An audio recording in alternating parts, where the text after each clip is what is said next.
Il 2021 ormai è archiviato, quindi affrontiamo l'annata 2022, ne parliamo con Marco Sacchi, responsabile dei conferimenti di Progeo. Allora, come sta andando quest'anno in termini, diciamo, produttivi?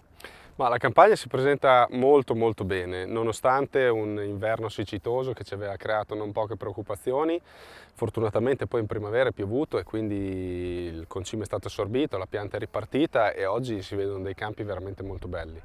Oltretutto anche i patogeni non mi sembra che stiano avendo particolare influenza e quindi il prodotto è sano, è fitto, è bello e si presenta nelle migliori condizioni. Se il meteo non ci fa scherzi da qui alla raccolta, che è sempre un po' la grande incognita dell'ultimo mese, ci aspettiamo raccolti molto buoni, sia dal lato produttivo, quindi le rese, i quintali per ettaro, ma anche come qualità.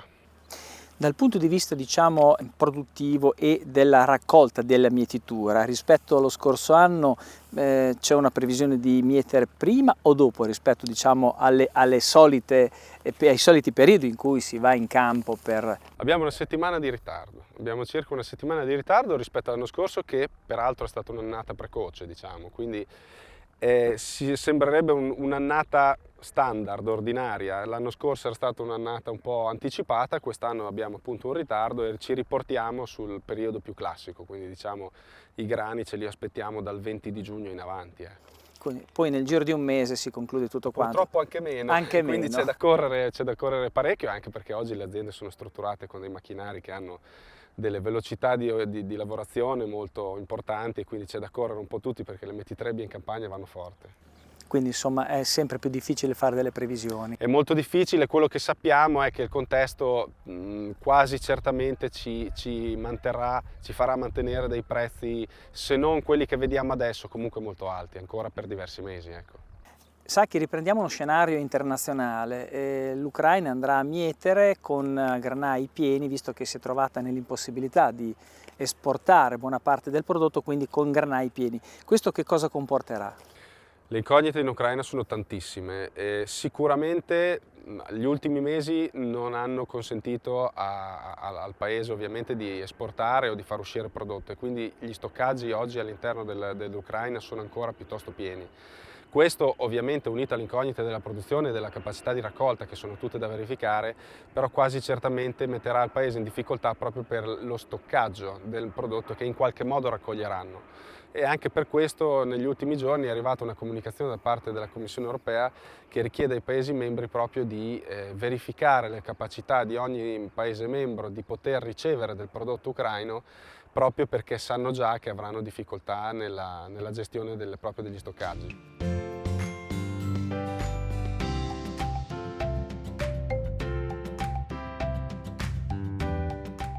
L'importanza del seme nei cereali, come peraltro in tante altre essenze. Ne parliamo con Stefano Simoni, che è responsabile commerciale di Conase, che è il Consorzio Nazionale Sementi. Allora, l'importanza per diversi tipi, un po' per la selezione ma anche per la qualità del seme che viene proposto e la sanità del seme. Assolutamente sì. Noi siamo nel pieno della rivoluzione agricola del Farm to Fork, e quindi del Green Deal europeo, per cui non è più sufficiente seminare un seme, ma dobbiamo garantire a tutti i cittadini europei che quello che viene seminato è tracciato dal momento in cui viene costituito, dal momento in cui viene moltiplicato per la prima volta in campo, fino a quando non arriva sul campo dell'agricoltore e dall'agricoltore, diciamo, trasformato sul piatto dei consumatori. Quindi da questo punto di vista non è più sufficiente diciamo, una pratica agricola tradizionale, ma bisogna ricercare con metodi scientifici, a partire dalle nuove tecniche di ibridazione delle nuove varietà e quindi dalle nuove varietà in campo.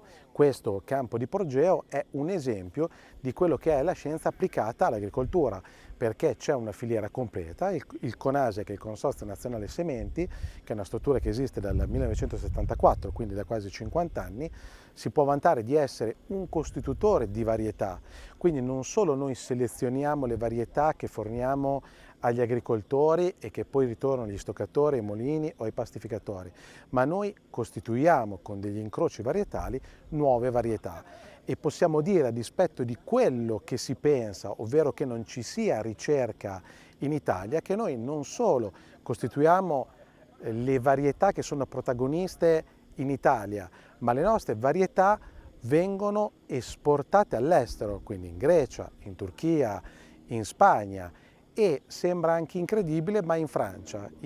Da sempre sono ritenuti i più importanti costitutori di varietà di grano. Sicuramente la Francia è protagonista nell'esportazione mondiale del grano, bene, ci sono delle varietà del Conase che vengono sviluppate dai francesi, che è un po' come dire vendere ghiaccio agli eschimesi.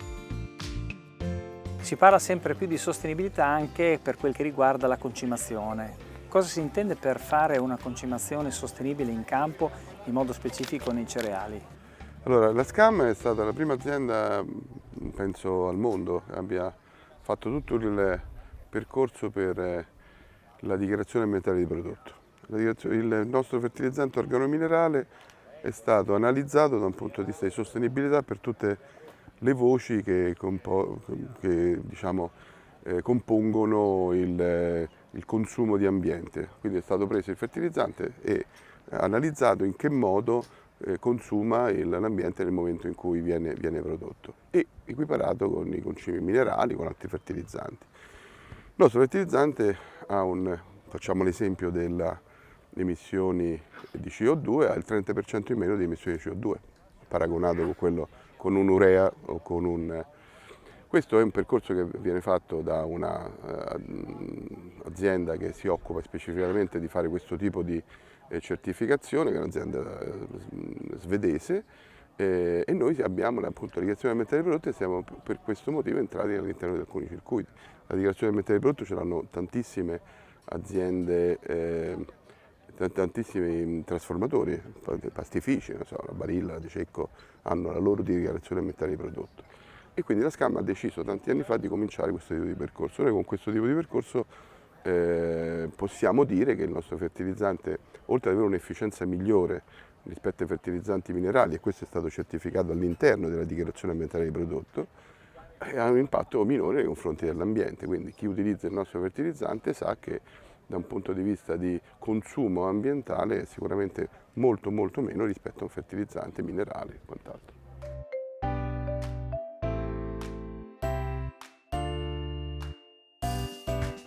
Per la sostenibilità in campo si parla sempre più di sovescio, di colture da sovescio come di cover crops. La vostra azienda è un'azienda che ha un filone dedicato a questo tipo di colture. Intanto magari capire quali sono le due differenze, insomma, tra cover crops e sovescio, insomma, in termini agronomici. Molto spesso si utilizza cover crops come macro categoria che comprende un pochettino tutto. Al nostro interno invece abbiamo questa distinzione. Per noi il sovescio è una coltura che viene fatta con una finalità ben precisa, che è quella di nutrire non l'animale o la persona, ma nutrire il terreno. Quindi si devono rispettare le tempistiche del sovescio e si è disposti anche, per fare un buon sovescio, a sacrificare magari la tempistica e il momento di semina della coltura in successione. La cover crops invece per noi è una coltura che intercalare, che quindi copre, come dice il termine, copre il terreno nel periodo tra una coltura e l'altra. Quindi il suo obiettivo è quello di apportare dei benefici, quindi per esempio catturare l'azoto, apportare della sostanza organica, rendere più gradualmente disponibili gli elementi nutritivi, strutturare il terreno, però diciamo che l'obiettivo principale è di fare bene la coltura in successione, quindi quando è il momento di toglierla di mezzo, la si toglie di mezzo. Per fare un esempio, la cover crops ideale è quella che noi riusciamo a seminare tirata via la coltura principale, magari per esempio a fine agosto, che arriva con il gelo di gennaio a prendersi la gelata, si elimina da solo, appunto viene lessata dal gelo e permette quindi una coltivazione normale di un mais o di un girasole in successione.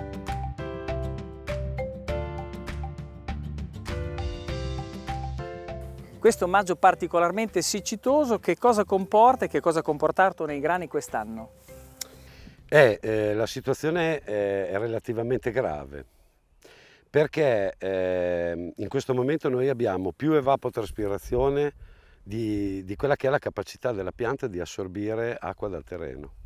Quindi l'eccesso di caldo nella fase, diciamo, di maturazione fisiologica del frumento in questi giorni, che è maturazione lattea, quindi se schiacciamo viene fuori il latte, no? Quindi è la prima fase di maturazione del grano ed è anche la più delicata, perché è una fase umida. Cosa succede? Che se queste altissime temperature asciugano la pianta, quindi la fanno evapotraspirare esageratamente e in fretta, la pianta non riesce a compensare con l'acqua che assorbe dalle radici, quindi si dissecca dapprima sulle foglie e poi diciamo, su quella che è la spiga e quindi su quelle che sono le cariossidi, con una conseguenza che potrebbe anche essere veramente poco simpatica, che è quella di una riduzione importante delle produzioni. Quindi un po' di pioggia ci vuole. Quindi un po' di pioggia ci vuole. Un po' di pioggia ci vuole in alcuni paesi europei che stanno vivendo il nostro esattamente uguale problema, stanno addirittura irrigando. Il grano lo stanno irrigando. Mai successo? Non è mai successo perché devono compensare, devono evitare questo fenomeno che si chiama stretta lattea, che è un fenomeno molto grave. La stretta cerosa è meno grave, la stretta lattea può diventare un fenomeno veramente grave. Inoltre, nei vari campi vi è la presenza, e lo si sta vedendo girando i campi del Bolognese, del Modenese, del Ravennate, ma anche del Ferrarese, campi che iniziano a cambiare a macchia, iniziano a cambiare colore, quindi iniziano ad essiccare, e andando a guardare sotto hanno questa patologia che fa parte del compresso del mal del piede, che chiaramente, diciamo, andando ad inficiare i vasi, quindi riducendo la capacità dei vasi di assorbire acqua, favorisce maggiormente poi il disseccamento della spiga. Quindi piove sul bagnato, peggio del peggio. Quindi grande problema, la pianta dovrebbe essere in salute totale per poter affrontare questo problema, se in più si aggiunge un problema di malattia del piede, la frittata può essere fatta. La soluzione viene offerta in questo caso dalla società Bayer, in quanto possiede un conciante del seme molto importante che si chiama Bariton Super, che permette di superare e non avere almeno questo problema, che è comunque un problema che peggiora sicuramente una situazione già grave.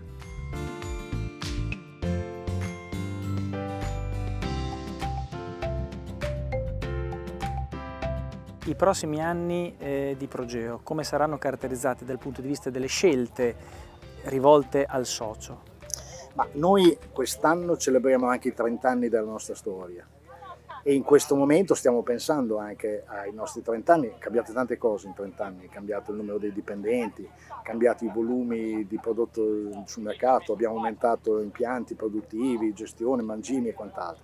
Mi pare che non sia cambiata la finalità. Noi abbiamo sempre cercato di raccordare la produzione agricola e la produzione zootecnica al mercato, quindi di costruire o delle filiere autonome dove potevamo nel campo dei cereali, delle farine e quant'altro, o nella parte zootecnica di attaccarci ad altre filiere cercando di fornire della qualità, parmigiano reggiano in primis, il suino da salumeria, il coniglio, tutto il cappone, anche piccole realtà che però avevano una finalizzazione diretta. Ecco, questo secondo me non cambierà.